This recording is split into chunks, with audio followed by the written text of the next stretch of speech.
Olá, muito bem-vindo a mais uma videoaula aqui da nossa EBD, a Escola Bíblica Sibinadi, da classe de adultos. Graça e paz para você que é da Sibinadi. Nós continuamos aqui o nosso estudo de marcas de uma igreja saudável, hoje iniciando uma nova lição, lição 7 sobre evangelização. Queria aproveitar e recapitular com você por todos os pontos que a gente já passou, já estudou até agora, né? Nós começamos nesse estudo aí de marcas de uma igreja saudável, um estudo baseado aí no livro do pastor Mark Dever, né? Com a lição um, o que é uma igreja saudável, né? Foi uma introdução. E depois falamos sobre a igreja do Deus Trino, né? E aí começamos a tratar dessas marcas, né? Que são essas características, né? Itens que devem fazer parte da identidade de uma igreja saudável, assim chamadas aqui de marcas. E o autor dispôs aqui numa sequência de prioridade, né? Não de importância, mas de prioridade. Começamos com pregação expositiva, na lição 3, depois teologia bíblica, na lição 4. Na lição 5, nós vimos o evangelho. Na lição 6, conversão, é a lição anterior aí, que o professor Francisco concluiu aí na aula passada. E hoje, então, a lição 7 falando sobre evangelização, uma das 9 marcas, então, evangelização. Veja, nós estudamos na lição 5 evangelho, que é uma das marcas que a igreja saudável deve ter, né, como característica, a mensagem do evangelho na igreja, na mensagem da igreja, né? As boas novas devem fazer parte, devem ser uma característica da mensagem pregada e vivida na igreja pelos membros. Então, o evangelho é uma marca da igreja. Agora, na lição 7, evangelização é a ação, agora é fora da igreja, para o mundo, a ação de levar o evangelho ao mundo. Então, essa é uma das marcas, né, uma das características que a igreja saudável deve ter. Então, veja que, por isso que eu disse que está numa questão de prioridade. Se a igreja não tem o evangelho na sua própria mensagem, dentro da igreja, se essa novidade sobre as boas novas não for constantemente repetida e não estiver na vida dos crentes, então a evangelização se torna difícil, ou seja, a ação de levar esse evangelho para fora da igreja. Então é disso que nós vamos tratar nessa lição 7, tá bom?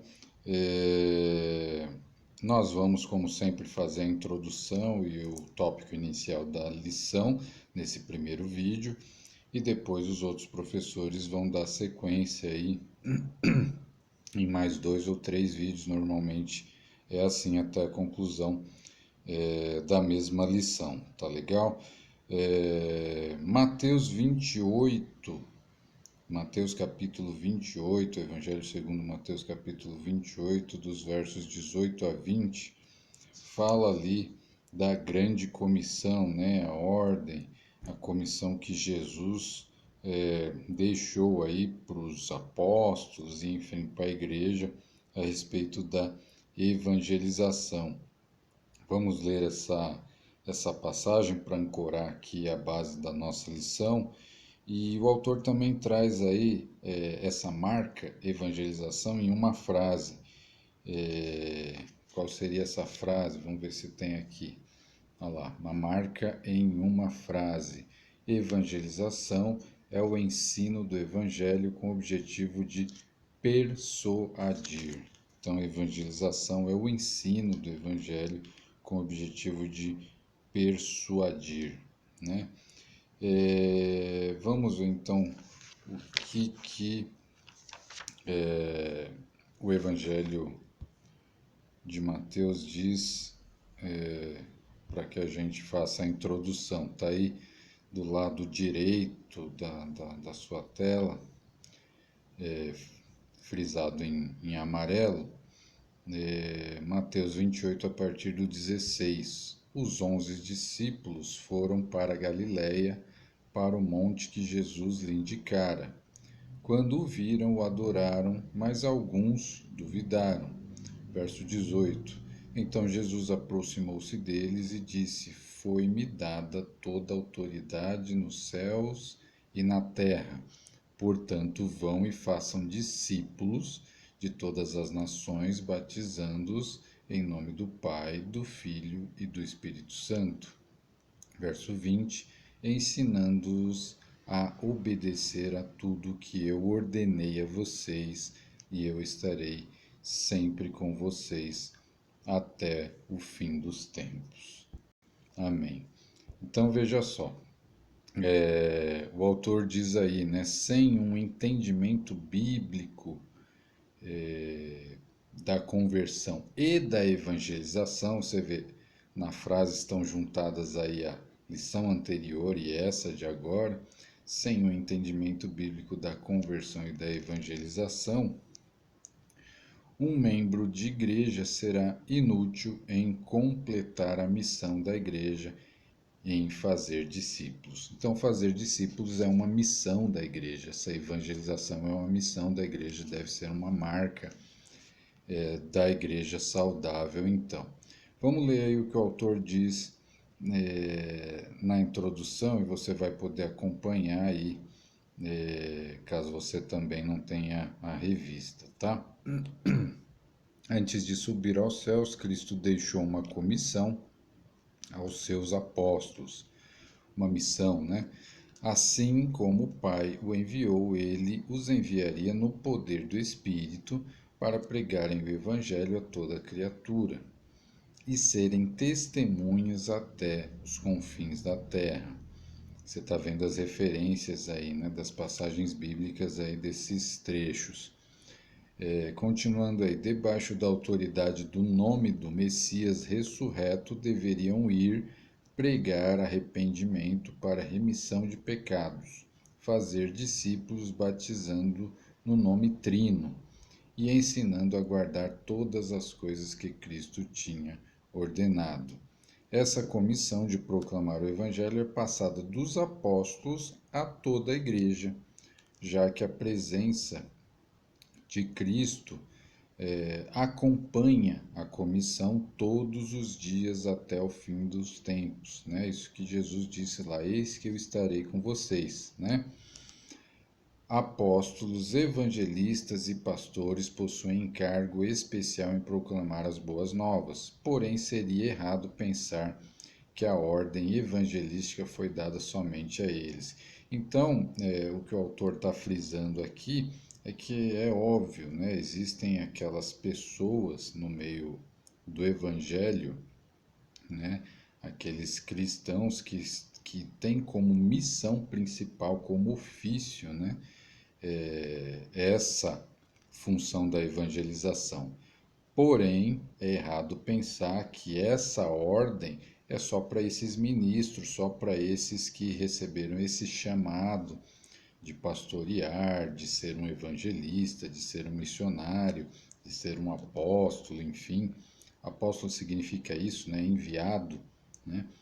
Então, seria errado pensar que só esses aqui têm essa missão, né? Toda a igreja recebeu essa missão. A ordem evangelística não foi dada somente a eles, né? A esses principais da igreja. Então, em Atos 8:1, aliás, Atos 8, de 1 a 4, e o capítulo 11 também, de 19 ao 21, podemos ler que, após grande perseguição, todos, exceto os apóstolos, foram dispersos, e que os que foram dispersos iam por toda a parte proclamando as boas novas da palavra. o Evangelho do Senhor Jesus. Então, já no início, lá na igreja primitiva, a evangelização foi feita pelos não apóstolos, né? Todos foram dispersos por causa da perseguição de Roma aos cristãos, aquele novo movimento que surgiu ali a partir dos seguidores de Jesus, e os apóstolos ficaram ali, mas aqueles que foram dispersos é que fizeram a proclamação das boas novas, do Evangelho, eles é que levaram a palavra. Então, veja que foi assim desde o início. Continuando, eles ativamente evangelizaram ou evangelizavam, mesmo diante do perigo da perseguição, bem como estavam sempre prontos para santificar a Cristo como Senhor no seu coração, estando sempre preparados para responder a todo aquele que pedir razão da esperança que havia neles, né? A primeira carta de Pedro diz isso, né? Que nós devemos estar sempre preparados, né? Para responder a todo aquele que pedir a razão, né? Pedir para nós uma explicação da razão da nossa esperança, né? Então, desde essa época, é assim que foi. E aí, veja aí duas perguntas aí, ou pelo menos duas colocações aí para que a gente possa refletir e continuar, né? No tópico 1, que fala por que devemos evangelizar, né? O porquê nós devemos evangelizar. E a segunda pergunta, o porquê nós não fazemos, o porquê nós não evangelizamos, uma vez que nós entendemos como cristãos, como igreja, que é nosso dever evangelizar, porque nós não fazemos. Então veja, você acha, reflita aí, né? Você acha que é possível ser obediente a Cristo e afirmar que não precisa anunciar o Evangelho? Tem coerência você pensar afirmativamente sobre essas duas questões? Você acha que é possível ser obediente a Cristo e ao mesmo tempo afirmar que não precisa anunciar o Evangelho? Se foi Ele que deu a ordem, vão evangelizar, vão a todas as partes, a todos os povos, em todos os lugares e preguem a todas as pessoas, né? Como você pode se dizer obediente a Cristo se você afirma que não precisa anunciar o Evangelho? É óbvio, né? E depois liste alguns motivos por que devemos evangelizar. E o primeiro motivo é a própria ordem, né? É a própria comissão, a própria missão entregue por Jesus. Vamos ver aí nesse tópico 1 por que devemos evangelizar e por que não fazemos. Então, primeira parte da pergunta: por que devemos evangelizar? Caso você esteja distraído aí e não se lembre, né? Já que eu sei que você sabe por que devemos evangelizar, então olha só, primeiro, pelo amor a Deus. Primeira coisa, pelo amor a Deus, desejamos ser obedientes à grande comissão que Cristo nos deixou, ao guardarmos os mandamentos de Cristo, ou seja, ao obedecermos às ordens de Cristo, né, a missão que Cristo deixou, e darmos muito fruto, o Pai é glorificado, Deus é glorificado se nós obedecemos aquilo que Jesus nos ensinou, né? João 15, de 8 a 11, diz isso. É a alegria do cristão e a sua oração que o nome de Deus seja santificado neste mundo. Lucas 11, 2 é a oração do Pai Nosso que começa assim, né? Que o nome de Deus seja santificado.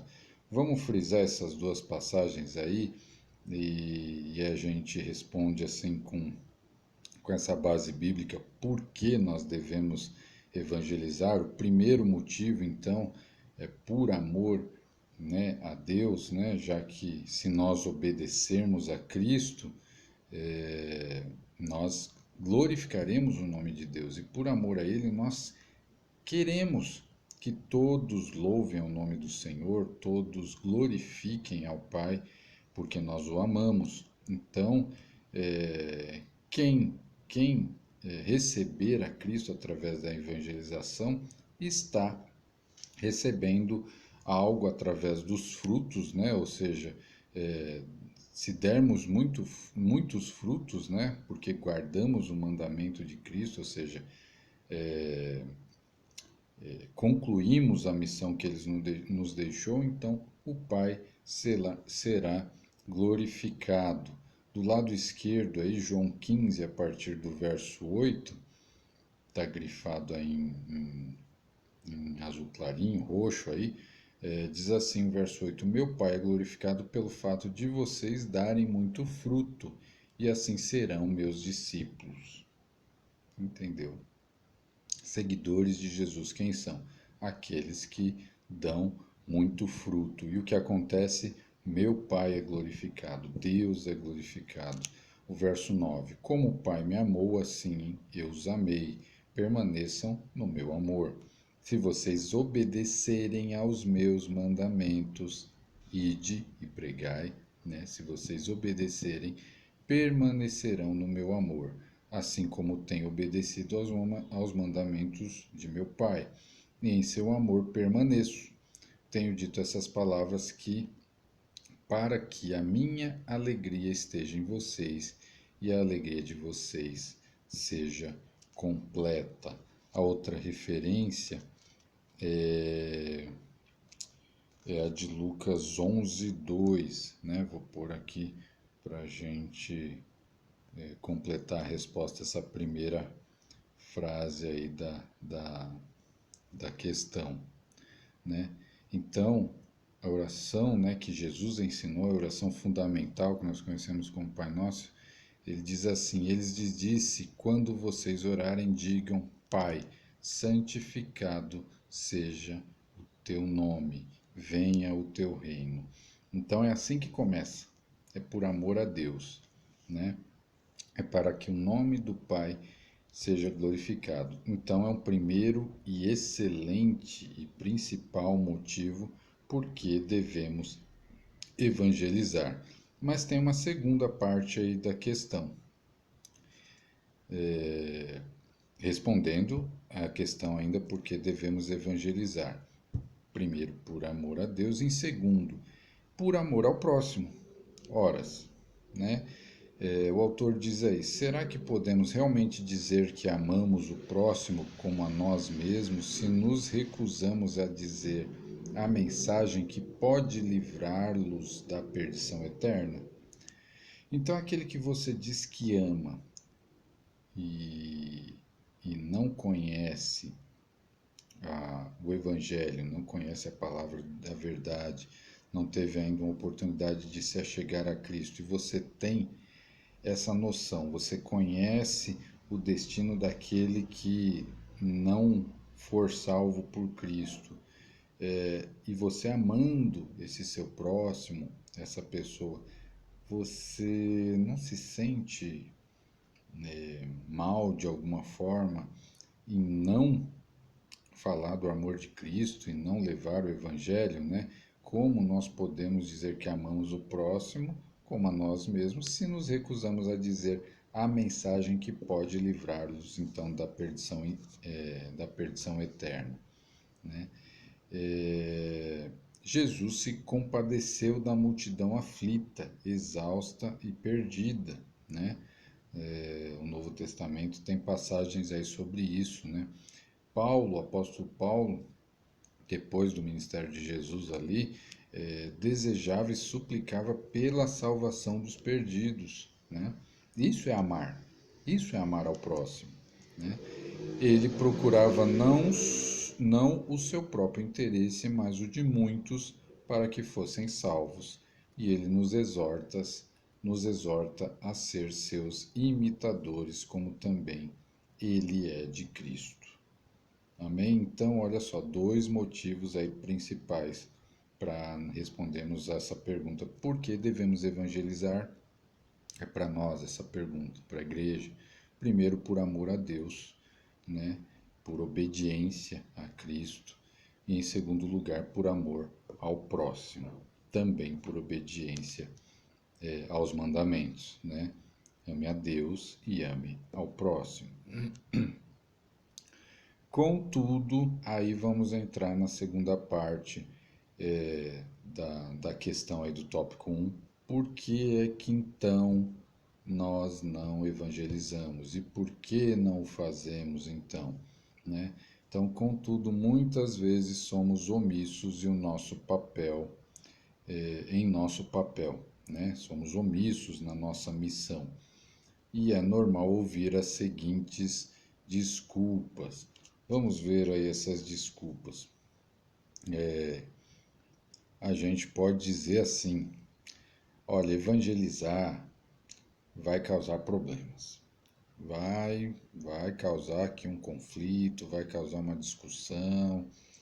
É melhor não, né? É melhor não mexer com isso, né? Tá tudo em paz aqui, a gente fica sendo amigo das pessoas, né? Fica sem dar uma de chato, né? Ficar pregando no ouvido das pessoas toda hora, as pessoas vão se afastar, as pessoas vão nos afastar, isso vai dar problema, vai causar problemas. Veja aí, nós racionalizamos dizendo que, se proclamarmos o Evangelho aos nossos familiares, amigos ou colegas de trabalho, causamos ou causaremos algum problema ou desentendimento. No fim, tentamos preservar nossa reputação à custa do destino eterno do nosso próximo.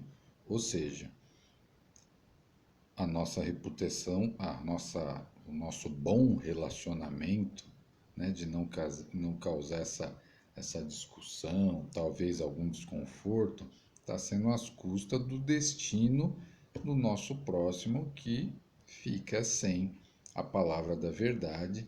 É lógico que isso não depende exclusivamente de nós, mas estou falando da nossa missão, do nosso trabalho, né? E nós não estamos fazendo a nossa parte, né? Mas olha o risco disso, né? É um risco eterno. Então, olha só, precisamos entender que o sofrimento pelo nome de Cristo é algo normal na vida cristã. E poder sofrer e ser perseguido pelo nome é fonte de alegria e bem-aventurança. Então, esse é o primeiro ponto, né? Nós não nos devemos ter medo de ser, às vezes, vou até usar essa palavra, desagradáveis, né?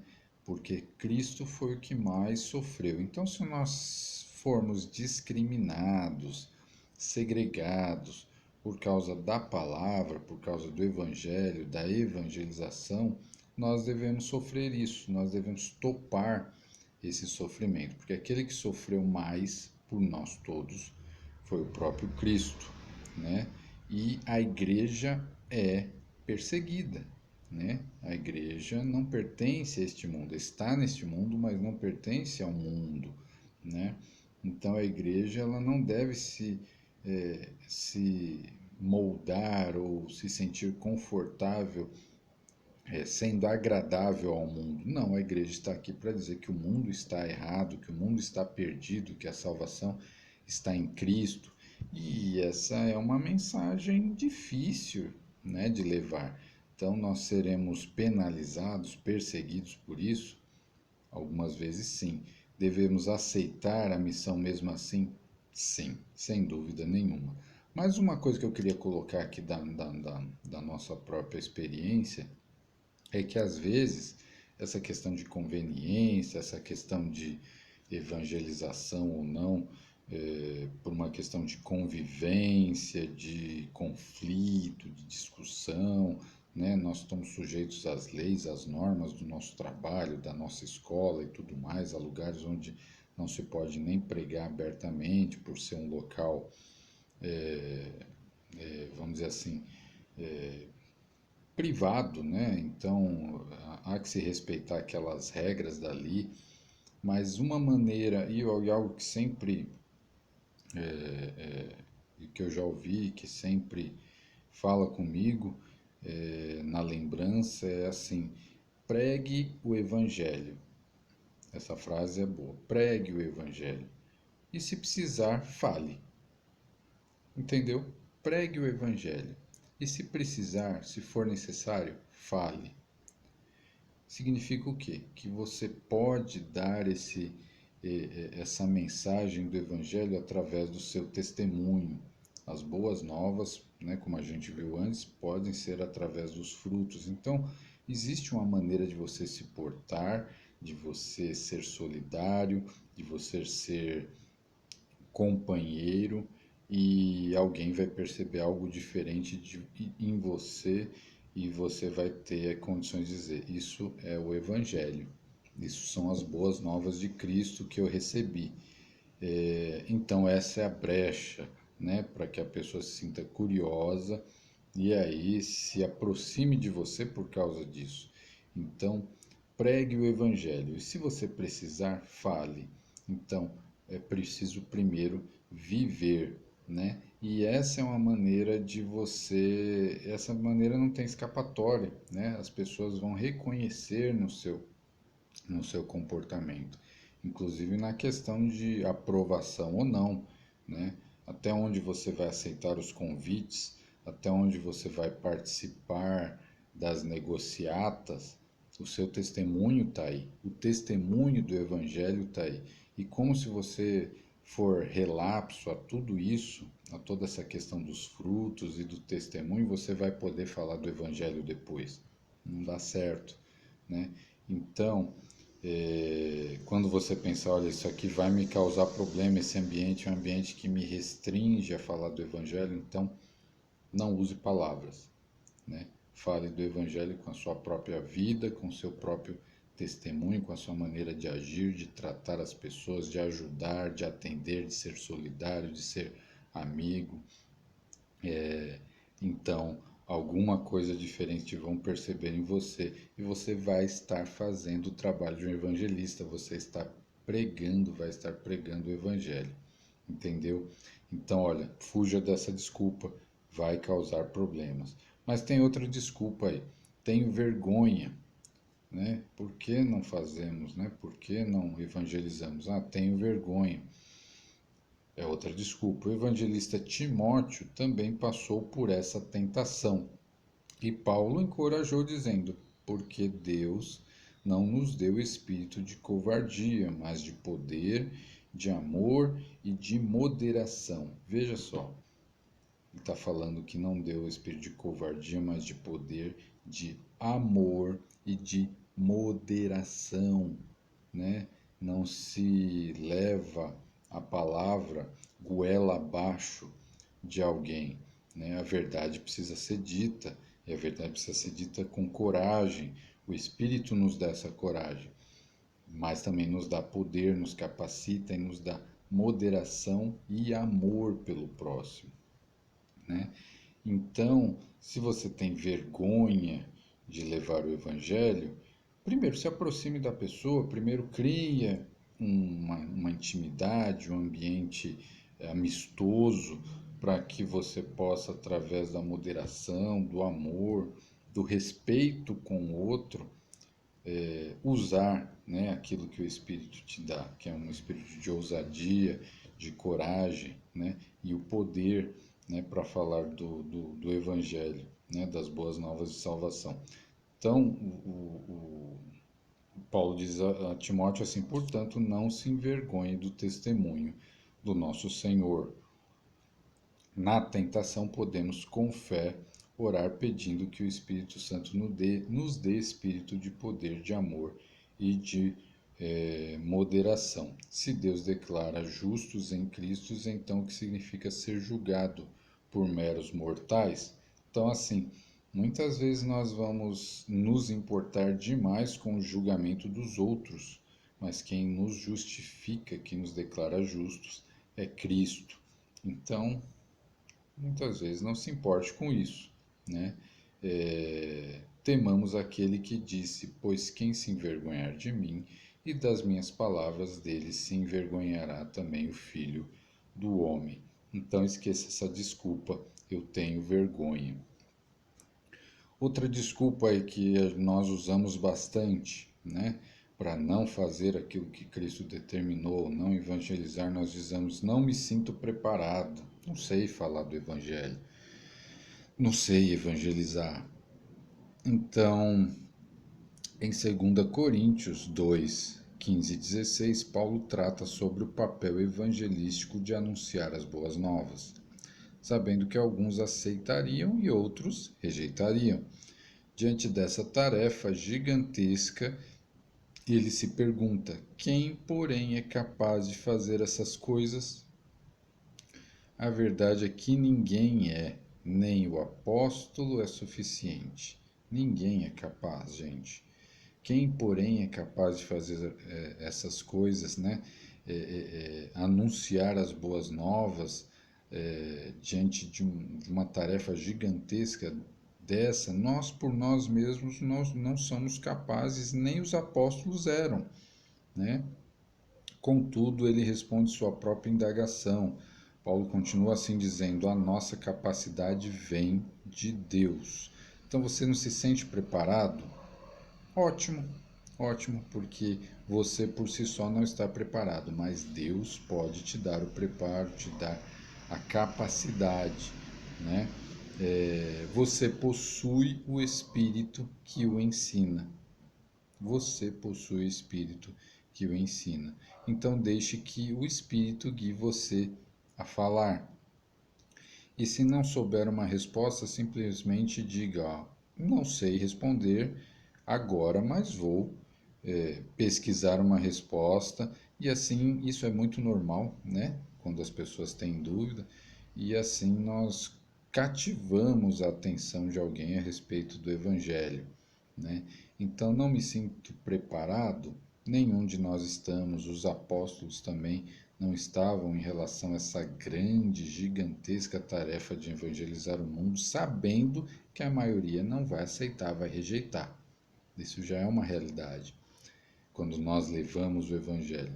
Mas mesmo assim, nós temos que entender que a capacidade vem de Deus, é o Espírito que está em nós que nos ensina, né?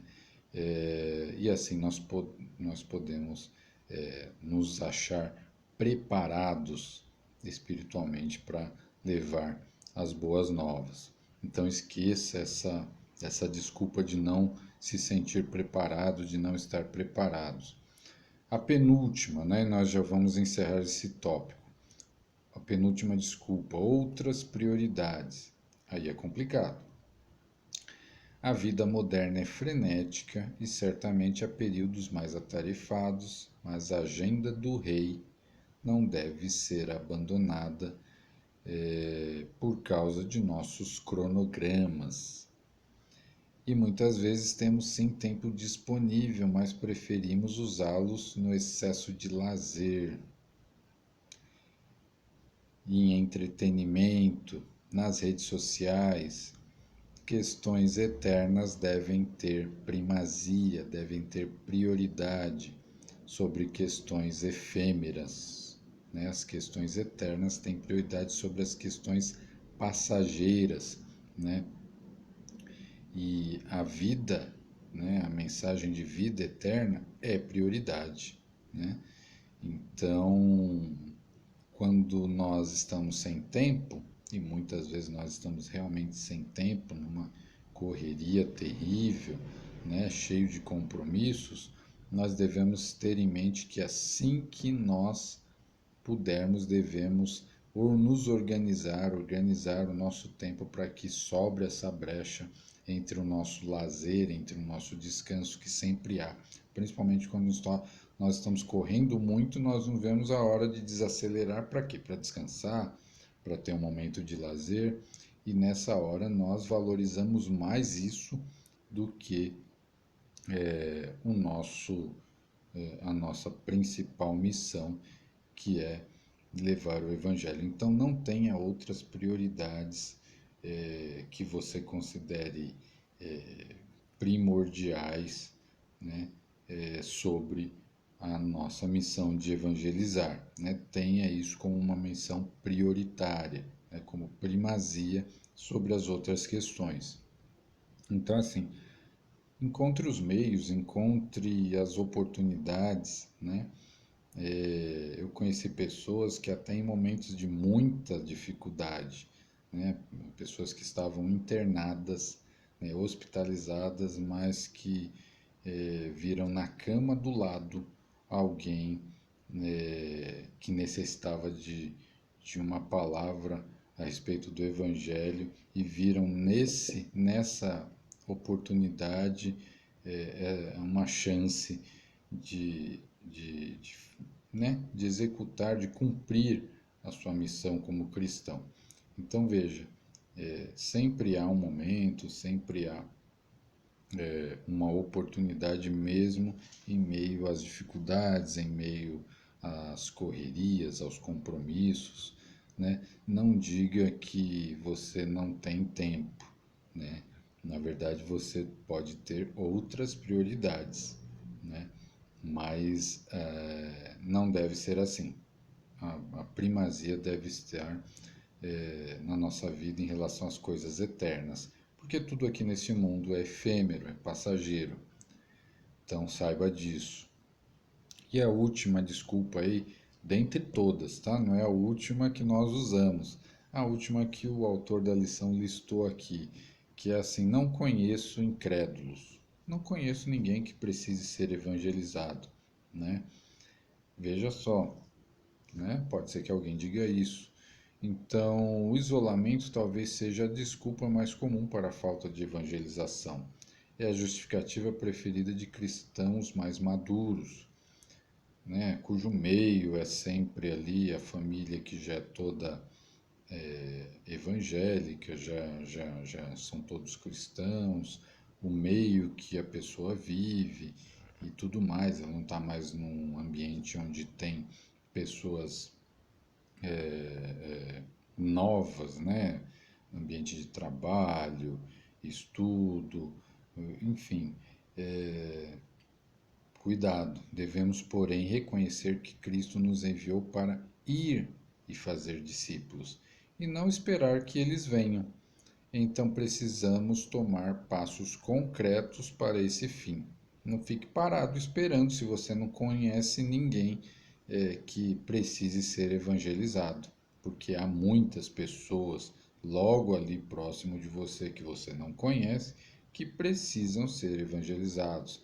Então podemos evangelizar na rua, convidar pessoas de nosso prédio ou vizinhança para um estudo sobre quem foi Jesus, aproximar-nos dos funcionários dos estabelecimentos que frequentamos, a fim de convidá-los para ir a um culto na igreja, pensar em interesses comuns da sua fase de vida que poderia servir de ponte com incrédulos, né, para abordar esse tema da evangelização. Então sejamos fiéis em nossa apresentação do evangelho, mas criativos em nossa abordagem. E esses conselhos aqui que o autor coloca também servem naquelas questões que a gente usa, que eu não sou preparado ou que eu tenho vergonha. Então convide alguém para ir à igreja, convide alguém para ir a um culto, empreste um livro, um bom livro cristão, um bom livro que você sabe que tem uma mensagem para alguém que você saiba que gosta de ler, dê de presente uma Bíblia, enfim, são meios, né, criativos para a gente abordar, né? Então, poxa vida, você não conhece os seus vizinhos a ponto de chegar a evangelizar, mas quem sabe vai ter um culto na sua casa e você pode dizer, olha, vai ter um culto aqui, você não quer vir aqui na minha casa, enfim, procure, né? Procure ir fazer discípulos e não espere que os discípulos venham até você. E para encerrar esse tópico, o autor diz assim: apesar de poder dar essas e outras desculpas, a realidade que não queremos assumir é que muitas vezes não acreditamos ser o Evangelho o poder de Deus para a salvação. Mas está lá em Romanos 1,16. O Evangelho é o poder de Deus para a salvação. Não confiamos no Evangelho e pensamos ser necessário fazer outras coisas ou ser crentes melhores a fim de ganhar pessoas. Não, você deve confiar no Evangelho. E esse é o melhor meio, né, para ganhar as pessoas. Crer que é a palavra no poder do Espírito que traz o novo nascimento, nos liberta a proclamar o Evangelho e deixar os resultados com Deus. É importante lembrar disso. O trabalho de convencimento, nós lemos que a evangelização no início é a persuasão, não foi isso? Lá na frase inicial. Então, o trabalho de convencimento é com Deus, né? O convencimento é o Espírito de Deus, né? Então, a sua função, a nossa função, a minha, é semear, é jogar a semente. E ela pode encontrar terra boa, né? E então florescer. Deixe essa parte com Deus. Vamos fazer a nossa parte, né? E ainda faltam 2 tópicos, nós vamos encerrar essa parte, né? A gente vai ver ainda o que é evangelização, tem uma didática aqui, né? Uma explicação com relação à parte prática da evangelização e depois as implicações, né, da evangelização na vida da igreja, até que a gente conclua essa lição número 7 aí a respeito de evangelização, uma das marcas da igreja saudável, né? Para a gente discutir e você levar para a sua semana essa reflexão, pense aí, né? Qual a desculpa que você mais usa para não evangelizar? Nós vimos algumas, né? Qual a desculpa que você mais usa para não evangelizar? E a segunda questão, existem formas erradas ou incompletas de evangelizar? Quais? Existem formas erradas ou incompletas de evangelizar? Quais? Essa questão você vai conseguir responder melhor a partir do próximo vídeo, aí da próxima aula, que fala sobre o que é evangelização. Amém, irmãos? Muito obrigado por você ter assistido esse vídeo aí até agora, né? Deus abençoe a vida de cada um. Tenham todos uma excelente semana, uma semana debaixo da proteção de Deus. Graça e paz a todos.